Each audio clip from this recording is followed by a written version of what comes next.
அனைத்து இறையன்பர்களுக்கும் வணக்கம்.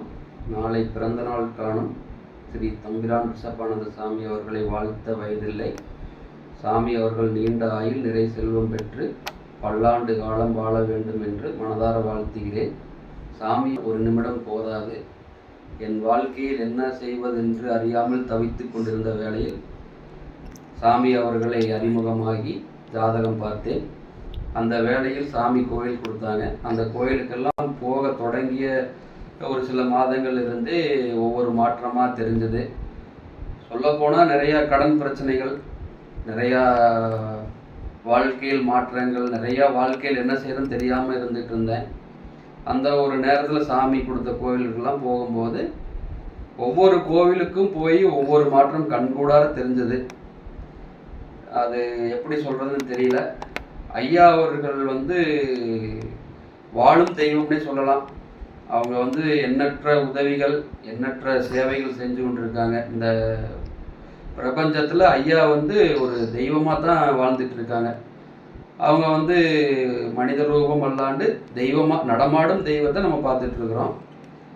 சாமியை நான் ஒரு முறை சந்தித்தேன். என்னுடைய மனசுக்குள்ளே ஏகப்பட்ட சந்தோஷம், தீர பிரச்சனைகள் இருந்தாலும் அந்த சாமியை பார்த்துட்டு வந்துட்டோம் அப்படின்னா ஒரு திருப்தி, ஒரு மன தைரியம் இதெல்லாம் கிடைக்கும்.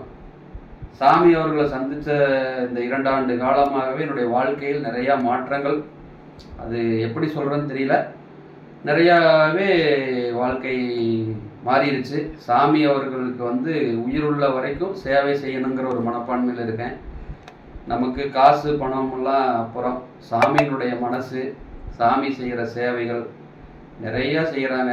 அதெல்லாம் சாமிக்கு இறைவன் கொடுத்த ஒரு வரம். ஐயா நமக்கெல்லாம் கிடைச்ச ஒரு பொக்கிஷம்னே சொல்லலாம். அவர்கள் நாளை செப்டம்பர் 30 பிறந்த நாள் விழா காண்றாங்க.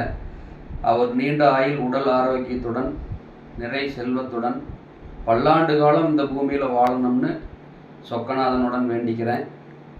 ஐயா அவர்களை நாளை நேரில் சந்தித்து வாழ்த்து கூற இருக்கிறேன். சொக்கநாதர் அனுகிரகத்தால் ஐயா அவர்கள் இந்த பூமியில் நல்ல முறையாக வாழ வேண்டும். ஐயா அவர்களுடைய சேவை தொடர வேண்டும். ஐயா பாசம், அன்பு இதெல்லாமே பெற்ற தாய் தந்தைக்கு நிகரான ஒரு பாசம் ஐயா அவர்களுக்கு தருகிறார்கள். ஐயா அவர்களை சந்தித்ததிலிருந்தே மிகப்பெரிய மாற்றங்கள் நிறையா சொல்ல முடியாத அளவுக்கு இருக்குது. வாழ்க்கையில் நிம்மதியாக இருக்கும், சந்தோஷமாக இருக்கும். இன்னும் நிறையா சேவைகள் ஐயாவுடன் இணைந்து செய்யணும்னு நினச்சிட்ருக்கேன். ஐயா அவர்கள் நீண்ட ஆயுளோடு வாழ வேண்டும். என் உயிருள்ளவரை ஐயாவுடன் பயணிக்கணும் வேண்டும் என்று என்னுடைய ஆசை.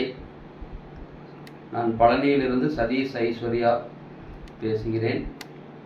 ஐயா அவர்கள் நீண்ட ஆயுளுடன், பற்றாத செல்வத்துடன் இந்த பிரபஞ்சத்தில் வாழ வேண்டும் என்று வாழ்த்த வயதில்லை. வணங்குகிறேன் குருஜி.